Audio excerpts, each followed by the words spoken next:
นี้จะมารีวิวสลามที่ขายกันนะ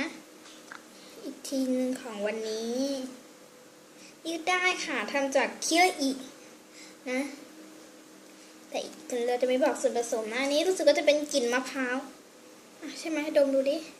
แต่กลิ่นคีระอีนี่แรงมากเลยของเรามีกี่กลิ่นนะขอนับก่อนวานิลาสตรอเบอรี่ช็อกโกแลตหมดแล้วเพิ่งหมดไปตะกี้นี้นะแพงเวอร์กินนี่แพงนะกินตัวน่ากินมดก็จะมากินเราก็จะมารีวิวสลามเนี่ยเห็นไหมยืดได้ยืดฟลอร์เลยอ่ะแล้วทีนี้ก็มันจะแนะนำอีกสักอย่างหนึ่งนะอันนี้เป็นก้อนที่ยืดได้นะเดี๋ยวจะไปยับจุดก้อนที่ยืดไม่ได้นี่เป็นก้อนที่ยืดไม่ได้นะเขาไม่เชื่อจะยืดให้ดูเห็นไหมยืดปุ๊บนี่ปรับเลยอ่ะแต่เรามีวิธีแก้เรารับแก้สลามได้นะ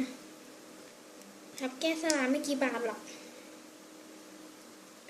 เมื่อกี้เราไปแก้มาแล้วมันต่างกันตรงไหนสองก้อนเนี้ยก็คือมันต่างไงมันยืดได้ก้อนหนึ่งมันยืดไม่ได้อะเห็นไหมเนี่ยอันนี้ก้อนยืดได้นะ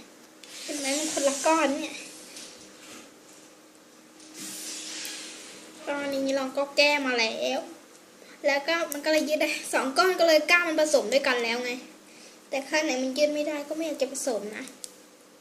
เป็นไงจิ้มสนุกมากอะ